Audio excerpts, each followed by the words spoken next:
بسم اللہ الرحمن الرحیم وصلی اللہ علی النبی الکریم رب اشرح لی صدری ویسر لی امری واحلل عقدۃ من لسانی یفقہوا قولی۔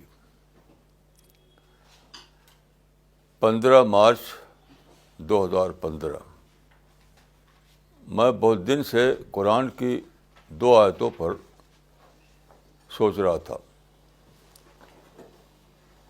بہت دن سے، تو اس کے بارے میں کچھ بات میری سمجھ میں آئی ہے، وہ آج میں کہنا چاہتا ہوں۔ دیکھیے، قرآن کی پہلی آیت یہ ہے الحمدللہ رب العالمین۔ حمد کے معنی ہوتے ہیں شکر۔ حمد کی حقیقت شکر ہے، پریز نہیں ہے۔ تو الحمدللہ رب العالمین کا مطلب ہے الشکر للہ رب العالمین۔ تو شکر آپ کرتے ہیں کب؟ جب آپ کو کمفرٹیبل لائف ہو، سب چیز آپ کی درست ہو، کوئی مسئلہ آپ کو پریشان نہ کر رہا ہو، تب آپ کہتے ہیں کہ اللہ کا شکر ہے۔ لیکن دیکھیے، دوسری طرف اسی قرآن میں یہ آیت بھی ہے کہ لقد خلقنا الانسان فی کبد، انسان کو پیدا کیا ہے ہم نے کبد میں۔ کبد کا مطلب ہوتا ہے پرابلم۔ تو ایک اعتبار سے دنیا دار الشکر ہے اور دوسرے اعتبار سے دنیا دار الکبد ہے۔ اب دیکھیے، 2 کنٹراڈکٹری بات ہے یہ۔ جب دنیا دار الکبد ہو، یعنی پرابلم ہو، مشقت ہو، تو شکر کیسے کریں گے آپ؟ بالکل کنٹراڈکٹری صورتحال ہے یہ کہ ایک طرف قرآن یہ کہتا ہے کہ تم شکر کے نفسیات میں جیو، شکر کرتے ہوئے دنیا میں رہو، شکر کے احساس میں تمہارے صبح و شام گزریں، ایک طرف یہ کہتا ہے۔ دوسری طرف وہی قرآن یہ کہتا ہے کہ دنیا جو ہے تمہارے لیے مشقت کا عالم ہے، پرابلم کی جگہ ہے۔ تو کیسے شکر کرے گا آدمی؟ یہ ایک بہت بڑا سوال تھا میرے ذہن میں۔ تو اللہ کے فضل سے آج ہی صبح کو مجھے اس کا جواب ملا۔ وہ جواب یہ ہے کہ انسان کو دنیا میں 2 ڈفرینٹ پہلوؤں کے درمیان رہنا پڑتا ہے۔ ایک طرف یہ کہ اللہ کے مقابلے میں کا رسپانس کیا ہو، دوسری طرف انسانوں کے بارے میں اس کا رسپانس کیا ہو۔ ایک طرف ہم رہتے ہیں سوسائٹی میں، انسانوں کے درمیان، تو ہمارا رسپانس انسانوں کے بارے میں کیا ہو۔ دوسری طرف ہم اللہ کے ربوبیت میں جیتے ہیں، تو اللہ کے مقابلے میں ہمارا رسپانس کیا ہو۔ تو اس پر سوچتے ہوئے میرے سامنے آیا کہ انسان کو اللہ تعالیٰ نے ایک ایسی زندگی دی ہے جس میں بیک وقت اس کو 2 تقاضوں کے درمیان جینا پڑتا ہے، یعنی اللہ کی نسبت سے شکر، انسان کی نسبت سے پرابلم کا تجربہ۔ تو کیا کرنا ہے؟ جو قرآن میں آیا ہے کہ صبر کرو، صبر کرو، صبر، بہت زیادہ صبر کی بات ہے۔ تو صبر آپ کس کے بارے میں کریں گے؟ اللہ کے خلاف۔ اللہ کے معاملے میں صبر کا کوئی سوال نہیں ہے۔ تو اللہ کے معاملے میں شکر، انسان کے معاملے میں صبر، یہ میرے سمجھ میں آیا۔ انسان کو شکر کے احساس میں جینا ہے اللہ کی نسبت سے، اور انسان کو صبر کرتے ہوئے رہنا ہے انسانی دنیا میں۔ یہ ہے راز حیات۔ اور اگر آپ اس رات کو نہ جانیں تو آپ نماز روزہ کر کے بھی آپ محروم رہیں گے دین سے۔ کیونکہ الحمدللہ کہیں گے آپ لپ سروس کے طور پر، اور حقیقت میں آپ انسانوں کے پیدا کی پرابلم کی وجہ سے نگیٹو تھنکنگ میں رہیں گے، غصہ کریں گے، شکایت کریں گے، پروٹیسٹ کریں گے، تو پوری دینی زندگی آپ کی جپرڈائز ہو جائے گی. یہ بہت بڑا یعنی راز ہے زندگی کا، جس کو ہمیں سمجھنا ہے. تو دیکھیے اللہ کا شکر کرنے کا مطلب کیا ہے. اللہ کا شکر کرنا ہے آپ کو یہ دنیا دی ہے اللہ تعالیٰ نے. یہ جو زمین ہے، یہ زمین میں بہت سارے حالات ہیں، وہ حالات اگر نہ رہیں تو آپ زمین پر رہ نہیں سکتے. اس کے اندر بہت ہی یعنی رائٹ پروپورشن میں یہاں پر وہ ہے کشش، یعنی گریوٹی، جو گریویٹیشن پل زمین کے اندر ہے، وہ بہت ہی رائٹ پروپورشن میں ہے. اس طرح سے سورج کی روشنی بہت ہی رائٹ پروپورشن آپ کی طرف آتی ہے. بارش ہوتی ہے وہ بھی بہت رائٹ پروپورشن ہوتی ہے. اگر ذرا سا پروپورشن بگڑ جائے تو آپ سارا معاملہ خراب ہو جائے گا آپ کا. تو پوری کائنات کو اللہ تعالیٰ نے آپ کے لیے کسٹم میڈ کارنر بنا دیا.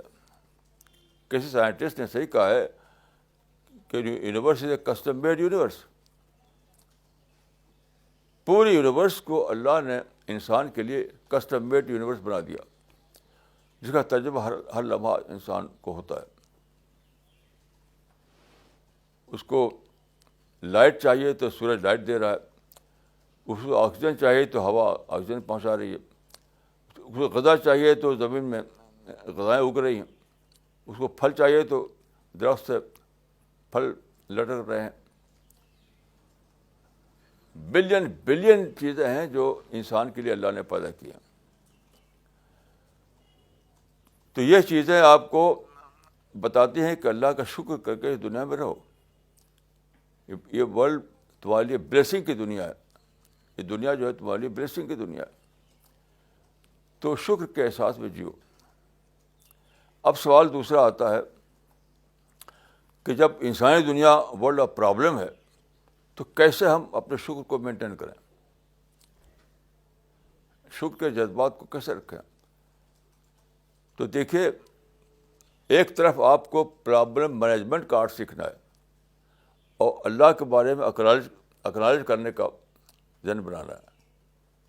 یعنی اللہ کی بلیسنگ کو ہمیں اکنالج کرنا ہے، یہ ہے شکر. اور انسان کی طرف سے جو کوئی پیش آئے آپ کو، اس کو آپ مینیج کرنا ہے. You have to learn the art of management.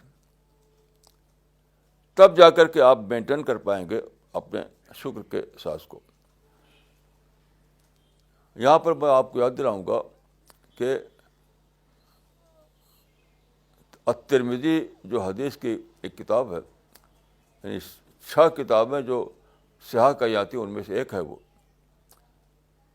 تو اس کی ایک روایت سنن الترمذی کہی جاتی ہے وہ کتاب.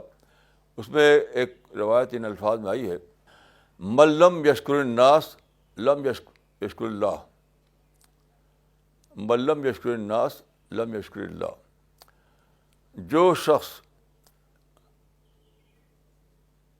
انسان کا شکر نہیں کرے گا وہ اللہ کا شکر بھی نہیں کرے گا. اس کو بھی بہت دنوں سوچتا تھا کیا مطلب ہے اس کا. اس کا مطلب یہ ہے کہ جو آدمی انسان کے بارے میں ناشکری میں یعنی کمپلین بھی جیے گا، نفرت میں جیے گا، غصہ میں جیے گا، ناشکری میں جیے گا انسان کے بارے میں، تو اس کی پوری پرسنالٹی نگیٹو ہو جائے گی. تو بظاہر آپ اپنی پرسنالٹی کو نگیٹو بنائیں گے انسان کی نسبت سے، لیکن وہ ایکسٹینڈ کر کے اللہ تک پہنچے گی. تو کیا ہوگا؟ ناشکری میں کا آبسیشن بن جائے گا آپ کا. یعنی شکایت، ناشکری، نیگیٹو تھنکنگ، یہ آپ کا آبسیشن بن جائے گا. اس آپشن کی وجہ سے کچھ دکھائی نہیں دے گا آپ کو کہ نعمتوں میں اللہ تعالیٰ نے رکھا آپ کو. جیسے کل میرے پاس ایک مسلم ماہنامہ آیا, موٹا سا نمبر نکالا انہوں نے, سارا پرچہ بھرا ہوا ہے شکایتوں کے بعد سے, جو حکومت کی طرف سے یہ شکایت وہ شکایت, پارٹیوں کی طرف سے یہ شکایت وہ شکایت, میجارٹی کمیٹی کی طرف سے یہ شکایت وہ شکایت. پورے پرچے میں کہیں بھی خدا کے شکر کی بات نہیں. وہ موٹا سا ہے لیکن پورے پرچے میں کہیں بھی خدا کے شکر کی بات نہیں. کیوں؟ دیکھیے, یہ انسان کی نفسیات ہے کہ جو چیز آپ کا آبسیشن بن جائے, آبسیشن, وہ آپ کو بلائنڈ بناتا ہے, بلائنڈ بنا دیتا ہے دوسری چیزوں کو سمجھنے کے لیے. تو آپ جیتے ہیں ناشکری کا آبسیشن میں, نفرت کا آبسیشن میں, کہ ہم کو ہمارے خلاف سازشیں ہو رہی ہیں, یہ آپشن ہے آپ کا. تو یہ آبسیشن آپ کو دوسری چیزوں کے بارے میں بے خبر بنا دے گا, بلائنڈ بنا دے گا. تو یہ جو حدیث ہے بلم عشق الناس بلم عشق الناس لم عشق اللہ, اس کا مطلب یہ ہے کہ جو آدمی انسان کے بارے میں ناشکری میں پڑ جائے گا تو خدا کا شکر اس سے نکل جائے گا, خدا کا شکر نہیں کر سکتا. اسی لیے تعلیم دی گئی ہے کہ انسان کے بارے میں صبر کا طریقہ اختیار کرو. صبر, انسان کیا کر رہا ہے اس پر صبر کرو. وہ کیا کہہ رہا ہے, کیا اس کی سازش ہے, کیا اس کی پلاننگ ہے, کس طرح ڈسکرمنیٹ کر رہا ہے تمہارے ساتھ, یہ سب چیزوں کو صبر کے کھانے میں ڈال دو. یہ کیوں؟ تاکہ آپ اللہ کا شکر کر سکیں, تاکہ آپ اللہ کا شکر کر سکیں. اگر آپ انسان کی اٹراسٹیز کو, انسان کی بظاہر سازشوں کو, انسان کے ظلم کو صبر کے کھانے میں نہ ڈالیں تو ایک بہت بڑی پرائز دینی پڑتی ہے. یہ پرائز کہ اللہ کا شکر کرنے کے قابل نہیں رہتے آپ اس قابل نہیں رہتے کہ اللہ کا شکر کر سکیں. تو دیکھیے, قرآن کی ایک آیت ہے صبر کے بارے میں کہ انما یوفی الصابرون اجرهم بغیر حساب, صبر کرنے والے بلا حساب انعام پائیں گے. تو یہ کیوں ہے؟ یہ اس میں رزلٹ کی بات یہاں پر ہے. یعنی صبر خود کوئی ایسی چیز نہیں کہ اس پہ آپ کو ریوارڈ دیا جائے. صبر کی وجہ سے آپ اس قابل ہو جائیں گے کہ سب سے بڑا ریوارڈیبل کام وہ کر سکیں آپ, یعنی اللہ کا شکر. یہ بہت بڑی بات ہے, سمجھنا چاہیے. انما یوفی الصابرون اجرهم بغیر حساب, یعنی صبر کرنے کی وجہ سے وہ اس کام کو کر پائیں گے جس پر سب سے بڑا انعام ملتا ہے, یعنی شکر, حمد. تو یہ بہت ہی بڑی بات ہے, اس کو سمجھنا چاہیے کہ اللہ نے دنیا کو بنایا ایک اعتبار سے دارالحمد, دوسرے اعتبار سے بنا دیا اس کو دارالکبد. انسان کے نسبت سے دارالکبد ہے اور اللہ کے نسبت سے دارالحمد ہے. وہ دونوں الگ الگ نسبتیں ہیں. یعنی دارالکبد ہے وہ انسان کی نسبت سے اور دارالحمد ہے وہ اللہ کی نسبت سے. اب دیکھیے ایک اور پہلو سے, اب دیکھیے اللہ نے کیوں دنیا کو دارالکبد بنایا. کیا اللہ کو انسان سے کوئی ضد تھی؟ کیا اللہ انسان کے بارے میں کچھ ظالم تھا؟ ایسا ظاہر ہے کہ ہمارا عقیدہ ہے کہ ایسا نہیں ہو سکتا. نہیں, چیز یہ ہے کہ اللہ تعالیٰ نے انسان کو پیدا کیا ہے اس طریقے سے کہ وہ ساری چیزیں اس کے اندر پوٹینشیل کے روپ میں ہیں.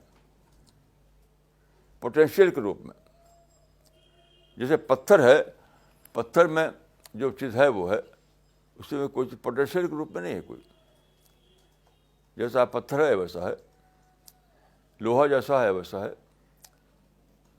شیر جیسا ہے ویسا ہے. انسان کا معاملہ یہ ہے کہ اس کے اندر بے شمار چیزیں ہیں لیکن وہ سب پوٹینشیل کے روپ میں. یعنی بالقوہ اس کو کہتے ہیں، بالقوہ کے انداز میں ہے. یہ بالقوہ بالفعل کیسے بنے، یعنی پوٹینشیل جو ہے وہ ایکچوئل کیسے بنے، اس کا طریقہ اللہ تعالیٰ نے کہا ہے شاک ٹریٹمنٹ. شاک ٹریٹمنٹ آپ کے پوٹینشیل کو ایکچوئل بناتا ہے. جب آپ کو شاک لگتا ہے، جو آپ کو پرابلم کو فیس کرتے ہیں، جب آپ کو چیلنج پیش آتا ہے، تب آپ کے پوٹینشیل، تب آپ کا مائنڈ ایکٹیویٹ ہوتا ہے، تب آپ کے پوٹینشیل جو ہے وہ ایکچوئل بنتے ہیں. ان باتوں میں بہت دنوں سے سوچتا تھا. سب سے پہلے مجھے اس میں جو کلو ملا، کلو، وہ آرنلڈ ٹائنبی کی تاریخ سے. اس نے یہ بات لکھی ہے کہ جو قومیں یا جو کمیونٹیز ترقی کرتی ہیں یا تہذیب سویلائزیشن بناتی ہیں، وہ وہی ہوتی ہے جو مائنارٹی میں ہوتی ہیں، کیونکہ وہ ہمیشہ میجارٹی کی طرف سے ان کو چیلنج پیش آتا ہے مسلسل. تو اس نے لکھا ہے کہ چیلنج ریسپانس میکانزم وہ چیز ہے جس سے کوئی کمیونٹی اس قابل بنتی ہے کہ وہ ایک سویلائزیشن کریٹ کرے. تو یہ میں سمجھتا ہوں کہ جو لا آف نیچر ہے اللہ کا، جو اللہ کا جو کیسے پلان ہے، اسی کو اس نے اپنے الفاظ میں بیان کیا ہے ایک ہسٹورین کی زبان میں. کیونکہ قرآن میں لکھا ہے کہ علم آدم الاسماء کلھا. علم آدم الاسماء کلھا کا مطلب یہ کہ انسان کے اندر ساری باتوں کا علم بھر دیا پوٹینشیل کے طور پر. انسان کے اندر ساری باتوں کا علم بھر دیا پوٹینشیل کے طور پر. یعنی جس طرح سے آپ کو بھوک کا احساس رکھ دیا گیا آپ کے اندر، پیاس کا احساس رکھ دیا آپ کے اندر، اسی طرح آپ کو جو ڈسکوریز ہیں، چاہے کار ہو، ہوائی جہاز ہو، مشین ہو، سب پوٹینشیل کے طور پر آپ کے اندر موجود تھی. سائنسدانوں نے اس کو اسٹڈی کر کے اس کو ڈسکور کیا اور پھر تمام چیزیں بنائیں. اگر یہ موجود نہ ہوتا، جیسے شیر کے اندر موجود نہیں ہے چیزیں، تو شیر کبھی اس نے کبھی کوئی موٹر کار نہیں بنائی. ہاتھی کے اندر یہ چیزیں موجود نہیں ہیں تو کسی ہاتھی نے ہوائی جہاز نہیں بنایا. کسی پہاڑ کے اندر یہ چیزیں نہیں ہیں، کسی پہاڑ نے کبھی کوئی مشین نہیں بنائی. تو انسان کے اندر جو کہا گیا ہے کہ علم اسماء، ساری باتوں کا علم بھر دیا، وہ یہی ہے کہ ساری باتیں جو یونیورسل نالج جو ہے انسان کے اندر پوٹینشیل کے روپ میں موجود ہے. اب سوال ہے اس کو ایکچوئل بنانے کا. تو اس پوٹینشیل کو ایکچوئل بنانے کے اللہ تعالیٰ نے یہ نظام رکھا ہے کہ دنیا کو بنا دیا یعنی دارالکبد، یعنی پرابلم کی دنیا. اچھا، پرابلم کی دنیا کیوں بنتی ہے؟ یہ اس لیے کہ انسان کو اللہ نے آزادی دی ہے، آزادی، ٹوٹل فریڈم دی ہے. تو جب آزادی دی ہے تو انسان آپ آزادی کو کبھی پراپر یوز کرے گا، کبھی مس یوز کرے گا اس کو. تو جب مس یوز کرے گا تو دوسرے کے لیے پرابلم کریٹ ہوگی. یعنی ایک انسان جب اپنی آزادی کو مس یوز کرے گا تو دوسرے انسان کے لیے وہ پرابلم کریٹر بن جائے گا. تو اللہ نے انسان کو آزادی کیوں دی ہے؟ تاکہ وہ اپنے پوٹینشیل کو ایکچوئل بنائے، وہ سوچے، وہ غور کرے، اپنے اندر چھپے ہوئے جو ٹریجر ہیں اس کو دریافت کرے. آزادی نہ ہوتی تو یہ نہیں ہو سکتا تھا. چنانچہ آپ دیکھیے پچھلے زمانوں میں جب کہ دنیا میں کنگشپ تھی اور آزادی نہیں ہوا کرتی تھی تو کوئی ڈسکوری نہیں ہوئی. پورے کنگشپ کا زمانہ جو ہے اس میں کوئی ڈسکوری نہیں ہوئی. ساری ڈسکوریز ہوئی ہیں جب کنگشپ ختم ہوئی، یعنی فرینچ ریولوشن کے بعد کنگشپ ختم ہوئی تو آزادی کا زمانہ آیا. انسان آزادانہ طور پر سوچنے لگا. تب جا کر کی ڈسکوری ہوئی، تب جا کے انسان کے پوٹینشیل انفولڈ ہوئے. تو جب اللہ تعالیٰ کا یہ کیسے پلان ہے، یہ اس طریقے سے انسان کو اللہ تعالیٰ نے انسان کی یعنی اللہ تعالیٰ کی منشا کہ اس طرح سے انسان کا ڈیولپمنٹ ہو، تو ضرور پرابلم پیدا ہوگا. کیونکہ ایک انسان آپ سے پوچھے گا نہیں کہ میں اپنی آزادی کو کس طرح استعمال کروں. ایک انسان پوچھے گا نہیں آپ سے، وہ خود کرے گا، اپنی سمجھ سے کرے گا. آپ کے لیے پرابلم پیدا ہو تو آپ جانیے. اس لیے دیکھیے، یہ ہم کو ماننا ہوگا کہ دنیا کے جتنے بھی پرابلم ہوتے ہیں سب انسان کی آزادی کی وجہ سے ہوتے ہیں. تو اللہ کی نسبت سے دنیا دارالحمد ہے، انسان کی نسبت سے دنیا دارالقبض ہے. انسان کی نسبت سے وہ پرابلم کی دنیا ہے، اللہ کی نسبت سے وہ حمد اور شکر کی دنیا ہے.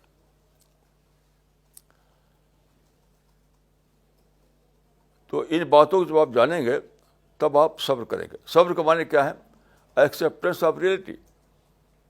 یعنی صبر کوئی نگیٹو بات نہیں ہے، صبر کوئی نگیٹو بات نہیں ہے.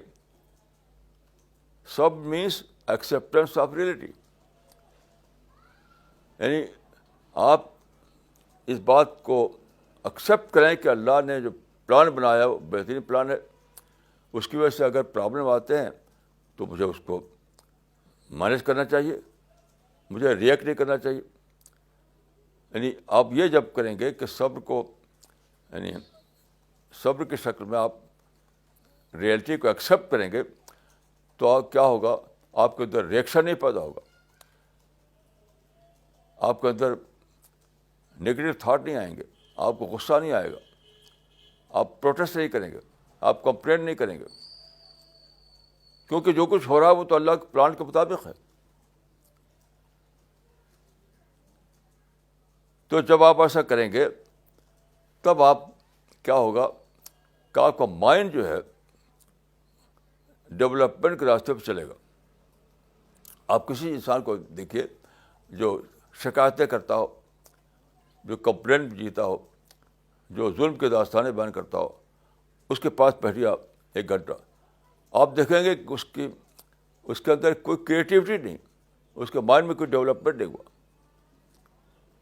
میں نے بار بار اس کا تجربہ کیا کہ جو لوگ ظلم کی داستانیں سناتے ہیں، جو شکایتی باتیں کرتے ہیں، پروٹیسٹ اور کمپلین جیتے ہیں، ان کے پاس میں بیٹھا، کچھ بھی ان کے پاس کہنے کے لیے نہیں تھا، کچھ بھی نہیں تھا، کچھ بھی نہیں تھا ان سے کرنے کے لیے. کیوں؟ جب آپ دوسروں کے بارے میں ریئیکٹ کریں گے، نیگیٹو تھنکنگ آپ کے اندر آئے گی، آپ دوسروں کے بارے میں نفرت کریں گے، تو اس کو معنی کہ آپ اپنے مائنڈ کو انفولڈ نہیں کر پائیں گے، آپ کا مائنڈ ویسے کہ ویسے رہے گا. تو آپ کے اندر سے کریٹیو تھنکنگ نہیں آئے گی، آپ کے اندر پازیٹیو تھنکنگ نہیں آئے گی، آپ کے اندر انٹلیکچوئل اویکننگ نہیں آئے گا آپ کے اندر. اس لیے صبر کا جو فلسفہ قرآن میں ہے اس کا مطلب یہ ہے آخری حد تک شکایت سے بچو، آخری حد تک کمپلینٹ سے بچو، آخری حد تک پروٹیسٹ سے بچو، آخری حد تک نیگیٹو تھنکنگ سے بچو. یہ ہے صبر. تو پھر کیا ہوگا کہ آپ کا مائنڈ انفولڈ ہونے لگے گا، آپ کے مائنڈ میں کریٹیو تھنکنگ آئے گی. تو صبر کرتے ہیں آپ دوسروں کے معاملے میں، لیکن فائدہ آپ کو ملتا ہے. صبر کرتے ہیں آپ دوسروں کے معاملے میں، فائدہ آپ کو ملتا ہے.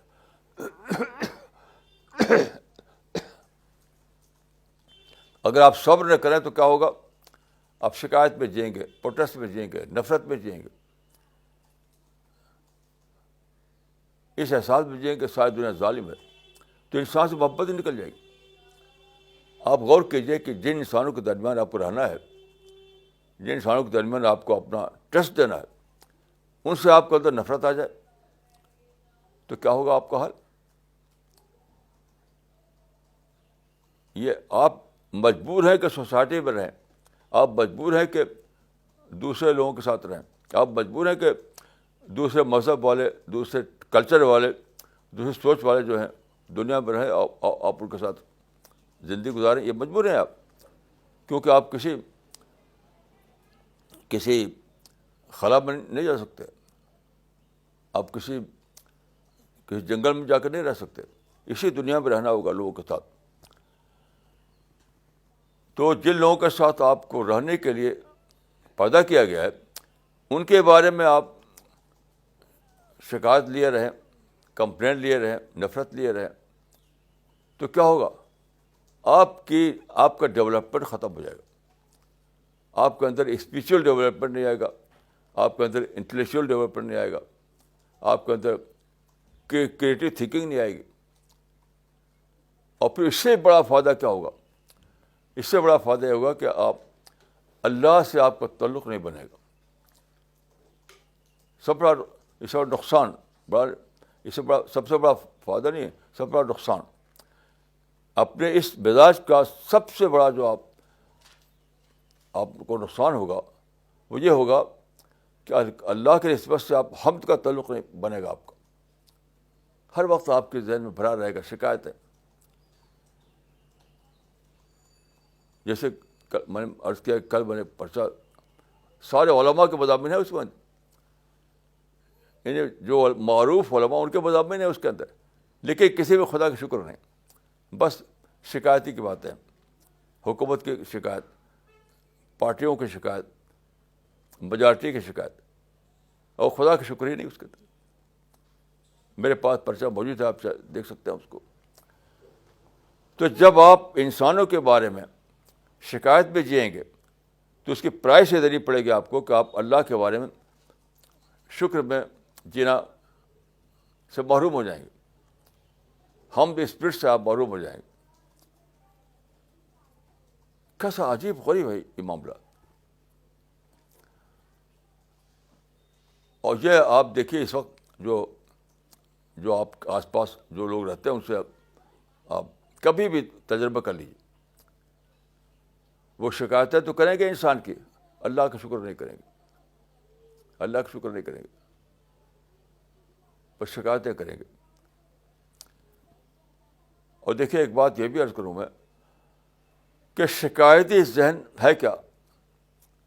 شکایتی ذہن یہ ہے کہ کچھ نگیٹو آئٹم کو نکال کر کے اسی کو بڑھانا چڑھانا, جبکہ پازیٹیو آئٹم بہت موجود ہوں. دیکھیے یہ کبھی بھی ممکن نہیں ہے کہ انسان اتنا زیادہ دنیا کو حاوی ہو جائے, دنیا کو اتنا بگاڑ دے کہ پازیٹیو آئٹم خاتمہ ہو جائے, صرف نگیٹو آئٹم رہے دنیا میں. پازیٹیو آئٹم کا مطلب یہ ہے کہ آپ کے لیے کمانے کا موقع نہ ہو, آپ کے لیے کھانے پینے کا موقع نہ ہو, آپ کے پاس گھر نہ ہو, آپ کے پاس گاڑی نہ ہو, آپ کے پاس سکون سے جینے کے لیے کوئی کمرہ نہ ہو. یہ کبھی ہو نہیں سکتا. اس دنیا کا جو کریٹر ہے کبھی انسان کو اتنی چھوٹ نہیں دے گا. انسان کو اللہ نے آزادی ضرور دی ہے, لیکن پھر بھی اللہ تعالیٰ مینیج کر رہا ہے. آزادی دی ہے لیکن وہ تاریخ کو مینیج کر رہا ہے, انسان کو مینیج کر رہا ہے وہ. تو پورے معنوں میں وہ کبھی بھی یہ موقع نہیں دے گا انسان کو کہ اپنی آزادی کو استعمال کرتے کرتے وہ آپ کی سب کچھ چھین لے, آپ کو بالکل محروم بنا دے. ایسا ہو نہیں سکتا, امپاسبل ہے. نتیجہ کیا ہے کہ ہم یعنی سارے جو لوگ ہیں سب اگر غور سے سوچیں تو ان کو 99% ان کو پازیٹیو آئٹم ملا ہوا ہے, اچھے آئٹم. 1% صرف شکایت کی بات ہے. جو لوگ بھی شکایت کرتے ہیں, جو لوگ بھی ظلم کی باتیں کرتے ہیں, آپ ان کے پاس بیٹھیے, وہ جو باتیں ریفر کرتے ہیں اس کو غور کیجیے اس کے اوپر. تو کیا ہوگا, وہ یہ کرتے ہوں گے, ہمیشہ یہ کرتے ہیں کہ 99 جو پازیٹیو آئٹم ہے اس کا ذکر نہیں کریں گے, ایک آئٹم جو نگیٹو ہے اس کا ذکر کریں گے. اور غور کیجیے کہ کتنی بڑی محرومی ہے, یہ تو ڈس آنیسٹی ہے. جب آپ ایسا کریں کہ 99 آئٹم کو آپ اگنور کریں, ایک آئٹم کو لے کر اسی کو بڑھائیں چڑھائیں. تو اس کو مانے کہ آپ کے اندر ڈس آنیسٹی آ گئی, ڈس آنیسٹی, آپ کے اندر سے انصاف ختم ہو گیا, جسٹس ختم ہو گیا. تو آپ غور کی کہ کتنی بڑی محرومی ہے, کتنی بڑی محرومی ہے کہ آپ ایک ڈس آنیسٹ انسان بن گئے, آپ ایک غیر عادل انسان بن گئے, آپ سے جسٹس کا اسپرٹ نکل گئی. تو کتنا بڑا نقصان ہے یہ. ایسا تو حیوان بھی کوئی نہیں ہوتا. تو جتنے لوگ بات کرتے ہیں ظلم کی اور ڈسکریمنیشن کی اور اٹراسٹیز کی, ان سب کے بارے میں میں کہتا ہوں, وداؤٹ اینی ایکسیپشن میں کہتا ہوں, وہ سب کے سب یہی کرتے ہیں کہ 99 اچھا آئٹم کو بیان نہیں کریں گے, ایک آئٹم جو ان کے نزدیک اچھا نہیں اسی کو خوب بڑھائیں چڑھائیں گے. سب یہی کرتے ہیں. میں کسی ایسے انسان کو نہیں جانتا جو شکایت کی بولی بولتا ہو اور ظلم کی داستانیں بیان کرتا ہو, وہ اس معاملے میں کچھ اور کرتا ہو. یہی کرتا. کیوں؟ اللہ تعالیٰ نے اس دنیا کو جب بنایا ہے تو وہ اس کو مینیج بھی کر رہا ہے, اس کو کنٹرول بھی کیے ہوئے ہو. انسان کو آزادی دی ہے تو آزادی کا مطلب یہ نہیں کہ وہ اس کو موقع دے دیا کہ جو چاہے کرو, پھر بھی وہ کنٹرول کرتا ہے اللہ تعالیٰ. تو کنٹرول کرنے کی بنا پر ایسا ہوتا ہے کہ دنیا میں ہمیشہ ایول 1% ہوتی ہے اور خیر 99% ہوتا ہے. لیکن یہ لوگ کیا کرتے ہیں, ظلم کو آئٹم تلاش کر کے اس کو بڑھائیں چڑھائیں گے اور دوسری بات کو اگنور کریں گے. تو یہ انٹلیکچوئل ڈس آنیسٹی ہے.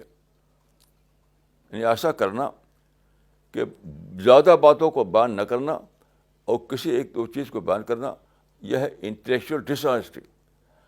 آپ غور کیجیے کہ انٹلیکچوئل ڈس آنیسٹی کا کیس جس کا بن جائے وہ کتنی بڑے گناہ میں مبتلا ہے. انٹلیکچوئل ڈس آنیسٹی تو گریٹسٹ کرائم ہے. انٹلیکچوئل ڈس آنیسٹی گریٹسٹ کرائم ہے. اس کا نہ دنیا میں کوئی اس کی جگہ ہے, نہ آخرت میں اس کی کوئی جگہ ہے. تو یہ ساری باتیں مجھے اس پر سوچتے ہوئے سمجھ میں آئیں کہ کیوں اللہ نے دنیا کو ایک اعتبار دارالحرب بنایا ہے اور دوسری طرف کہا کہ دنیا جو ہے دارالکبد ہے. تو اگر آدمی کبد میں سوچے گا, مشقت کی باتوں میں وہ جیے گا, وہ پرابلم والی باتوں کو زیادہ اسی میں دھیان لگائے گا, تو وہ حمد کے پہلو کو ڈسکور نہیں کر پائے گا. پھر حمد اس کے لیے لپ سروس ہوگی. ظلم کی بات ہے تو دھوم کرے گا وہ, اور حمد کی بات کے لیے اس کے اوپر لپ سروس ہوگی, یعنی لفظی طور پہ کہہ دے گا الحمدللہ. تو دیکھیے یہ بہت زیادہ ذمہ داری کی بات ہے, کیونکہ معاملہ صرف اس دنیا کا نہیں ہے, آخرت کا معاملہ ہے. اس دنیا کا معاملہ نہیں ہے, آخرت کا معاملہ ہے. اگر اس دنیا میں آپ انٹلیکچوئل ڈس آنیسٹی کا شکار ہیں, اگر اس دنیا میں آپ انٹلیکچوئل ڈس آنیسٹی کا شکار ہو گئے اور اس حال میں مر بھی گئے, تو آخرت میں کیا ہوگا آپ کا انجام؟ کیا ہوگا انجام؟ تو بہت زیادہ ضروری ہے کہ انسان سوچے, اللہ کے کسی نے پلان کو لے کر کے اور قرآن کے بیانات پر غور کرے, ایک ایک چیز کی گہرائی میں اترے, تاکہ وہ دنیا میں اس طرح رہے جس طرح اللہ کو منظور ہے رہنا. جیسے دیکھیے ایک حدیث ہے, ما رہے تو مثل جنت نام طالب ہوا اور ما رہے تو مثل نار نام حارب ہوا. یعنی آپ نے فرمایا کہ میں نہیں دیکھا کہ انسان کے لیے جنت اتنی قیمتی چیز ہے, لیکن وہ اس کے بارے میں سو گیا ہے. اور جہنم میں تیز بچنے کی چیز ہے لیکن اس کا دوڑ رہا ہے وہ. تو کیوں ایسا ہوتا ہے؟ کیوں لوگ جہنم کی طرف دوڑ رہے ہیں اور جنت کے بارے میں غافل بنے ہوئے ہیں؟ اس کی وجہ یہی ہے کہ وہ یہ سمجھ نہیں سکے کہ دنیا میں انہیں کس طرح رہنا ہے. جو اللہ کا جو کریشن پلان ہے اس کو سمجھ نہیں سکے. تو ایسا لائف اسٹائل انہوں نے اپنا لیا جو اللہ کے نقشے کے مطابق نہیں. تو کتنی بڑی محرومی ہے, کتنی بڑی بدبختی ہے. اور جب ہم یہ سوچیں کہ اسی دنیا میں کچھ دن جی کر مر جانا ہے, ایسا نہیں ہے, بلکہ آخرت میں جانا ہے اور ایٹرنٹی کو بھگتنا ہے, تو یہ بات کتنی سیریس ہو جاتی ہے, کتنی زیادہ سیریس. تو میں نے جتنا قرآن کو, حدیث کو اور ہسٹری کو پڑھا ہے, میں یہ کہہ سکتا ہوں کہ یعنی شکایت حرام ہے, پروٹیسٹ حرام ہے, ظلم کے داستانیں بتانا حرام ہے, دوسروں کے بارے میں برائیاں بیان کرنا یہ حرام ہے, چاہے وہ بسم اللہ الرحمن الرحیم کر کے بولا جائے تب بھی وہ حرام رہے گا. پھر میں ایک آیت کو لے کر سوچ رہا تھا کہ اس کا مطلب کیا ہے. قرآن میں ہے کہ آسان تکرہوا شیئا وہو خیر لکم.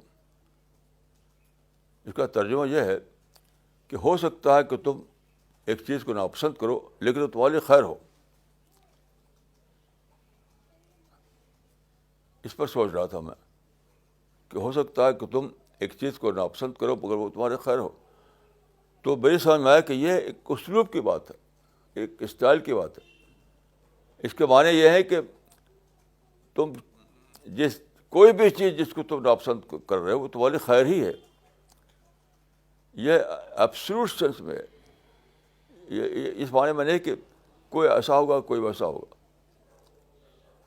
یعنی لفظی ترجمے کو آپ لیں تو آپ سب کہیں گے بھائی کوئی بات ایسی ہو سکتی ہے, نہیں. آپ اس کو اسٹائل کے معنی میں لیجیے, اسلوب کے معنی میں لیجیے. تو اس کا مطلب ہے کہ اللہ تعالیٰ نے اس دنیا کو اس طرح بنایا ہے کہ کوئی چیز جو تم کو ناپسند ہو, بظاہر معلوم ہو, وہ بھی خیر ہی ہے اس میں, خیر ہی ہے اس میں. تو پھر بتائیے کہ جب ایسا معاملہ ہے تو شکایت جائز کیسے ہوگی, پروٹیسٹ کیسے جائز ہوگا, ظلم کی داستانیں بیان کرنا کیسے حرام ہوگا. تو میں دیکھ یہ سب چیزیں جو ہیں غیر محرم حرام ہیں. میں یہ کہا کرتا ہوں کہ کچھ چیزیں ایسی ہیں جو کلیئر طور پر حرام ہیں, جیسے شراب حرام ہے, خنزیر حرام ہے. لیکن کچھ ایسی چیزیں بھی ہیں جن کے لیے حرام کا لفظ نہیں بولا گیا لیکن وہ بھی حرام ہے, وہ غیر محرم حرام ہے. مثلا قرآن میں کہیں یہ نہیں کہ منافقانہ روش حرام ہے, یہ لفظ نہیں آیا قرآن میں کہیں, لیکن پھر بھی منافقت حرام ہے. آپ سارے قرآن میں پڑھیے, کہیں بھی آپ یہ نہیں پائیں گے کہ لوگوں منافقانہ روش حرام ہے, یہ لفظ نہیں پائیں گے آپ, لیکن منافقت حرام ہے. اس سے بہت ساری چیزیں. تو میں یہ مانتا ہوں کہ کچھ چیزیں یعنی حرام ڈکلیئر کی گئی ہیں, لیکن بہت سی اور چیزیں ہیں جو غیر محرم حرام ہیں. اسی میں سے یہ بھی ہے, شکایت, پروٹیسٹ, نفرت, نیگیٹو تھنکنگ, یہ سب کے سب غیر محرم حرام ہے. اور ان چیزوں کا نقصان اتنا زیادہ ہے کہ آدمی کی دنیا بھی کھوئی جائے, آخرت بھی کھوئی جائے, آخرت بھی کھوئی جائے, دنیا بھی کھوئی جائے. سمجھتا ہوں کہ یہ زندگی کی ماسٹر کی ہے. زندگی صحیح طور پر گزارنے کے لیے ماسٹر کی ہے کہ آپ یہ سمجھیں کہ دنیا دارالحمد ہے اللہ کی نسبت سے, اور دنیا دارالکبد ہے انسان کی نسبت سے. اور دوسری بات یہ ہے کہ اللہ کے بارے میں آپ کو یہ کرنا ہے کہ اس کے بلیسنگ کو, اس کی جو عطیات ہیں آپ کو, جو اس کے انعامات ہیں, اس کو اکنالج کریں. تو انسان کی نسبت سے تو اللہ کی نسبت سے جو رسپانس مطلوب ہے وہ اکنالج کرنا اللہ کا. اور لیکن انسان کی نسبت سے کیا چیز مطلوب ہے؟ وہ صبر ہے. یعنی انسان کی نسبت سے آپ کو صبر کرنا ہے, اللہ کی نسبت سے آپ کو اکنالج کرنا ہے.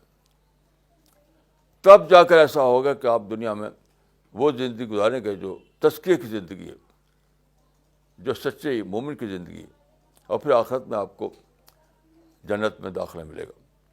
ورنہ یہاں آپ اس آیت کا مصداق بن جائیں گے, خسرت دنیا والآخرہ, خسرت دنیا والآخرہ. دنیا بھی کھوئی گئی, آخرت بھی کھوئی گئی.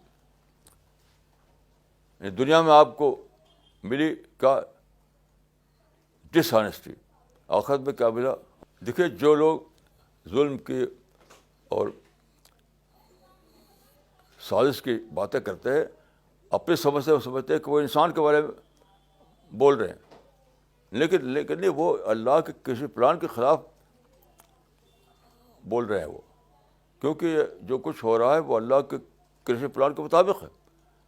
اس آپ کی بات جو ہے اللہ کے کسی پلان پر جاتی ہے, وہ انسان پر نہیں جاتی. تو میں دعا کرتا ہوں کہ اللہ تعالیٰ مجھ کو اور آپ کو توفیق دے کہ ہم صحیح ڈھنگ پر چیزوں کو سمجھیں, اور اللہ جس طریقے سے یعنی وہ جو ایک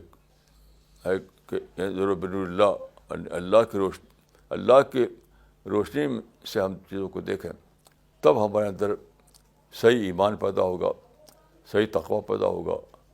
ہم اپنا تزکیہ کر پائیں گے, اپنے اندر بزکہ شخصیت بنا پائیں گے, اپنے اندر وہ اس شخصیت کی تعمیر کر پائیں گے جس کو جنتی شخصیت کہا گیا ہے, جو جنت کے اٹرنل باغوں میں جو کو جگہ ملے گی. تو میری دعا ہے کہ اللہ تعالیٰ مجھ کو آپ کو یہ سمجھ دے کہ ہم اس معاملے میں گمراہی سے بچیں اور اللہ کی پکڑ سے محفوظ رہیں. یہ بہت ہی نازک بات ہے اور ہمیں اس معاملے میں بہت زیادہ حساس ہونا چاہیے. السلام علیکم ورحمۃ اللہ وبرکاتہ. مولانا, یہ سوال جو آیا ہے وہ نوئیڈا سے ہے, محمد امیر صدیقی صاحب کا, اور انہوں نے لکھا ہے کہ مولانا آپ نے 8 مارچ کی تقریر میں یہ کہا تھا کہ بت خانہ جو آج کل طالبان یا ISIS والے توڑ رہے ہیں وہ غلط ہے, مگر سیرت سے یہ معلوم ہوتا ہے کہ فتح مکہ کے بعد رسول اللہ نے اپنے کچھ صحابہ کو عرب کے بت خانوں کو توڑنے کے لیے بھیجا تھا. مثلا خالد بن ولید کو عزا کا بت توڑنے کے لیے بھیجا, عمر بن العاص کو سوا کے لیے, ابو سفیان اور مغیرہ بن شعبہ کو لات کے لیے وغیرہ. ان تمام لوگوں نے عربوں کے بت خانوں کو ڈسٹروائے کر دیا. اس کی وضاحت فرمائیں. یہ واقعات سیرات النبی شبلی نعمانی والیوم 1 پیج 339 میں موجود ہے. دیکھیے, اس سے کوئی تعلق نہیں ہے. ہسٹوریکل مونومنٹ کا معاملہ الگ ہے, وہ معاملہ الگ ہے. وہ عقیدہ کا معاملہ ہے. جس کو توڑا ہے انہوں نے, وہاں نہ عقیدہ کا معاملہ تھا نہ شرک کا معاملہ تھا, وہاں کچھ بھی نہیں تھا. وہ تو صرف ایک کھڈر تھا بس. اور وہاں جو تھا وہ یعنی شرک کو ختم کرنا اللہ کا رسول کا نشانہ تھا. تو وہ لیونگ شرک کے اڈے تھے. وہ کیا, وہ تو کچھ بھی, وہ تو کھڈر ہے. یا آپ لوگ جو ہے غلط تاریخیں پڑھتے ہیں, غلط تاریخیں پڑھ کر کے یہ سب ذہن بنتا ہے. آپ کو میں کہوں گا کہ میری کتاب پڑھیے, پیغمبر انقلاب, اور وہ سیرت پر میری کئی کتابیں, اس کو پڑھیے. یہ غلط تاریخیں پڑھ کے آپ کو ذہن نہیں بنایا. خلاصہ یہ ہے کہ عرب میں جو بت خانے تھے وہ لیونگ اڈے تھے, زندہ اڈے تھے شرک کے. اور عراق میں جس کو توڑا گیا ہے وہ تو تقریباً 3000 سال پہلے کا کھڈر تھا. اس کا کوئی شرک سے کوئی تعلق نہیں تھا. اب تو وہ صرف سیاحوں کی چیز تھی, وہ سیاحوں کی چیز تھی. مولانا اگلا سوال لینے سے پہلے ایک کامنٹ پڑھنا چاہیں گے جو مولانا اقبال عمری نے بھیجا ہے چنئی سے، اور انہوں نے لکھا ہے کہ مولانا آج ہی پتہ چلا کہ صبر کا مطلب ہے مین میڈ پرابلم کو مینج کرنے کا فارمولا، انسان کی نسبت سے صابر ہونا اور خدا کی نسبت سے شاکر ہونا، یہ آج ہی سمجھ میں آیا۔ جزاک اللہ۔ مولانا اگلا سوال مس نغمہ صدیقی کا ہے دلی سے، اور انہوں نے آپ سے پوچھا ہے کہ how important is forgiveness in keeping patience and positivity. دیکھیے فارگیونیس کے بغیر تو سب کچھ کھو دیتا ہے آدمی، کیونکہ دنیا میں تو انسان کی طرف سے آپ کو ان پلیزنٹ چیزیں پیش آئیں گی آئیں گی، یہ تو بالکل ممکن نہیں کہ سب اسموتھ ہو جائے۔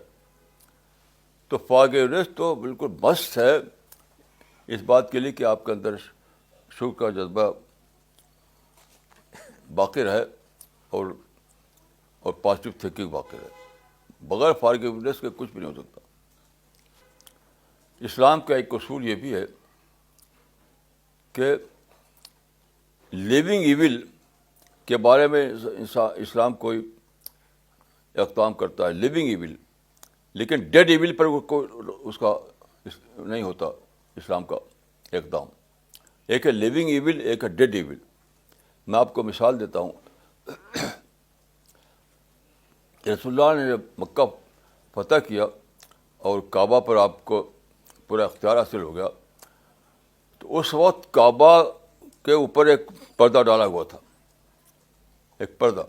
یہ پردہ مشرکین نے ڈالا تھا، یعنی مشرکین کا پیسہ، مشرکین کی سب کچھ مشرکین کا تھا، وہ ڈالا ہوا تھا۔ آج کل جو مزاج ہے مسلمانوں کا، کیا کہیں گے، یہ مشرکین کا پردہ، اس کو ہٹاؤ۔ رسول اللہ نے نہیں ہٹایا اس کو، کیونکہ اب وہ ان کا اقتدار ختم ہو گیا تھا، اب وہ کوئی لیونگ پرابلم نہیں تھا وہ پردہ۔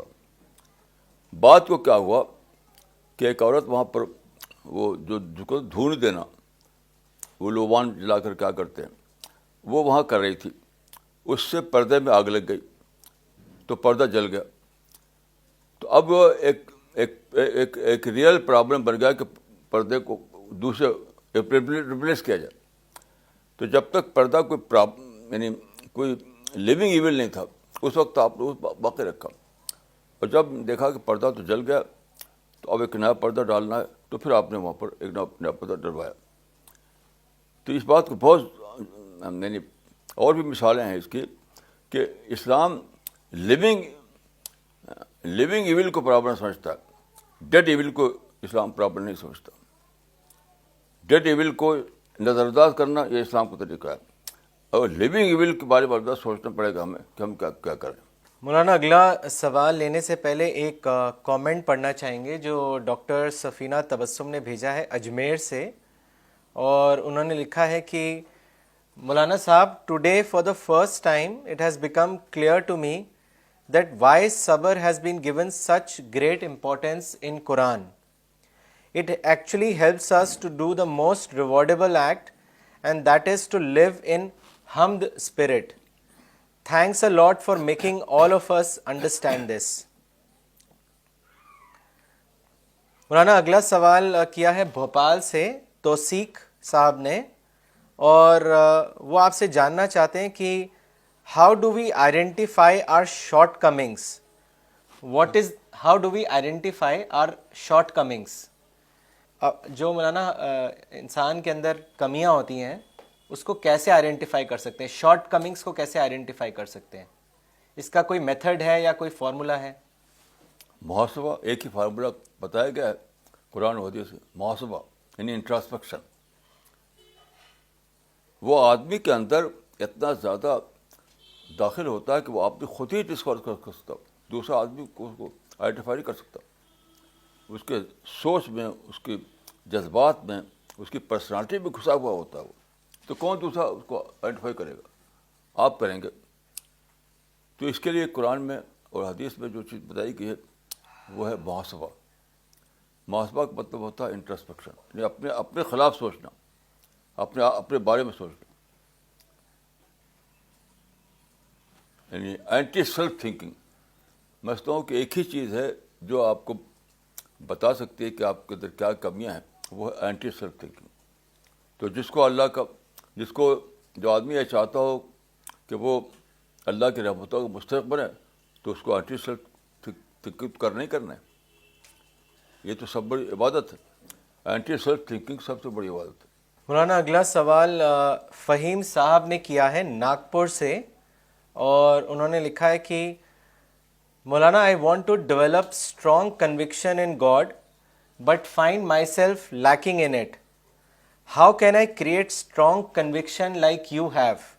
Please advise me. کہ خدا کے اوپر جو کنوکشن ہے وہ چاہتے ہیں کہ آپ ان کو کوئی فارمولا بتائیں جیسے آپ کا اسٹرانگ کنوکشن ہے خدا پہ، ویسے وہ ڈیولپ کر سکیں. دیکھیے صرف ایک ہی فارمولہ ہے، وہ ہے اپنے آپ کو ڈسٹریکشن سے بچانا. بس ایک ہی چیز ہے، ڈسٹریکشن سے بچانا. لوگ پھنسے رہتے ہیں ادر گاڈ میں، اور چاہتے ہیں کہ گاڈ کی معرفت انہیں حاصل ہو. تو یہ امپاسبل ہے. کسی کا شعر ہے کہ ہم خدا خواہی و ہم دنیا دوں این خیالست و مہارست و جنوں. تو اپنے کو آپ جب تک ڈسٹریکٹ نہیں کریں گے، دوسری چیزوں سے ہٹا کر کے آپ اپنا فوکس نہیں کریں گے، تب تک کچھ نہیں ہونے والا. ڈسٹریکشن سے بچانے کا مطلب ہے اپنا فوکس ادر گاڈ سے ہٹانا اور گاڈ پر فوکس ڈالنا. یہ تو آپ کو خود کرنا پڑے گا. کوئی باہر سے آدمی کو آپ کو کوئی ٹیکنیک نہیں بتا سکتا. مولانا اگلا سوال کیا ہے شان صاحب نے لنڈن سے، اور انہوں نے لکھا ہے مولانا آئی ایم ڈاکٹر ہیناز cousin and visiting her from Wales with my newly wed wife. She invited us this morning to listen to you and mashallah I liked it so much. May Allah reward you.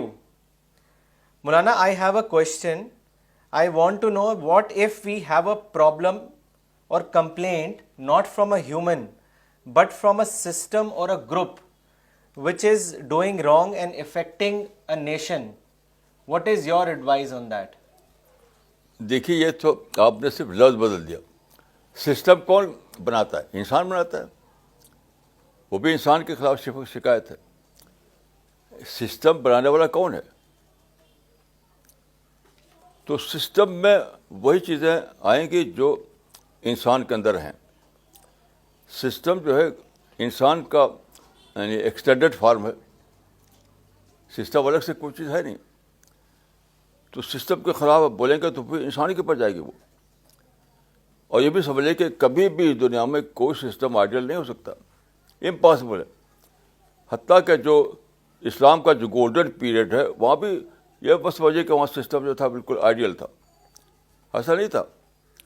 مثال کے طور پہ دیکھیے، ایک صحابی مدینہ میں رسول اللہ کے پاس آتا ہے، وہ منہ در منہ کہتا ہے کہ واللہ ما عدلتا، خدا کی قسم آپ نے جسٹس نہیں کیا. تو where is that ideal system? تو سسٹم پر جو لوگ بولتے ہیں وہ کریشن پلان کے خلاف بولتے ہیں. جو اللہ کا جو کریشن پلان ہے اس کے مطابق جب دنیا میں آئیڈیل سسٹم بن نہیں سکتا، آئیڈیل گورنمنٹ بن نہیں سکتی، تو آپ کو وہاں کیا کرنا ہے؟ اس کو مینیج کرنا ہے. جو پرابلم آتا ہے اس کو مینیج کیجیے. شکایت کرنا، اس کو توڑنا، اس کے خلاف اس کو اپوز کرنا، ہنگامہ کرنا، کچھ بھی نہیں ہونے والا. اس کی مثال دیکھیے ایجپٹ میں. ایجپٹ میں 60 برس سے سسٹم کے خلاف لڑ رہے ہیں لوگ، آج تک کچھ بھی نہیں ہوا. کئی نسلیں ختم ہو گئی اور طبی تباہی ہے. تو سسٹم جو ہے وہ خود یعنی وہ ہیومن فنامنا ہے، انسان سے الگ کوئی چیز نہیں ہے. مولانا اگلا سوال کیا ہے عادل محمد صاحب نے مراد آباد سے، اور انہوں نے لکھا ہے مولانا I agree with you on what you said today that we should accept Allah's plan and be patient towards man and thankful towards Allah. But Maulana, practically when I try to implement this, then I lose patience in certain situations. Even though mentally I want to follow and agree with what you just said today. How can I correct myself as I want to exercise patience and earn the reward of Allah? Please guide me from where to begin as I really want to change myself. دیکھیے patience جو ہے وہی تو price ہے. Patience جو ہے وہی price ہے دنیا میں حمد اور شکر کے ساتھ جینے کے لیے. تو آپ پرائز نہیں دیں گے تو چیز ملے گی کیسے آپ کو؟ آپ کو ایک کار خریدنا ہے تو کیا آپ بغیر پرائز دیے کار مل جائے گی آپ کو؟ تو وہ تو پرائز ہے. کیونکہ دنیا میں قبض ہی رہے گا, پرابلم ہی رہے گا, چیلنج ہی رہیں گے, انوانٹیڈ سچویشن ہی رہے گا. اچھا, اس کو آپ بدل نہیں سکتے کیونکہ وہ تو خدا کی گاڈ گیون یعنی فریڈم کی وجہ سے ہے. تو پیشنس جو پرائز ہے اس پرائز کو دیے بغیر آپ کو کبھی بھی اپنے اندر پازیٹیو پرسنالٹی نہیں بنا پائیں گے. جب پازیٹیو پرسنالٹی نہیں بنا پائیں گے تو نہ شکر ہوگا نہ حمد ہوگا. تو اس کے تو آپ کو کچھ اور ڈھونڈنے نہیں ہے, اس کو یہ سمجھ کر ادا کرنا ہے کہ جو پرائز ہے جو مجھے دینا ہی دینا ہے. جس طرح کار خریدنے کے لیے مجھے پرائز دینی پڑتی ہے تب مجھے کار ملتی ہے, ایسے ہی پرائز یہاں بھی معاملہ ہے کہ پیشنس کی پرائز تو دینی ہی پڑے گی, اس کا کوئی دوسرا شارٹ کٹ نہیں اس کا. مولانا اگلا کامنٹ آیا ہے کشمیر سے شاد حسین صاحب کا, اور انہوں نے لکھا ہے کہ مولانا thank you for unfolding the meanings of حمد and قبد in a wonderful contrast. Your explanation gives us thrilling perception about Quranic terms. May God reward you.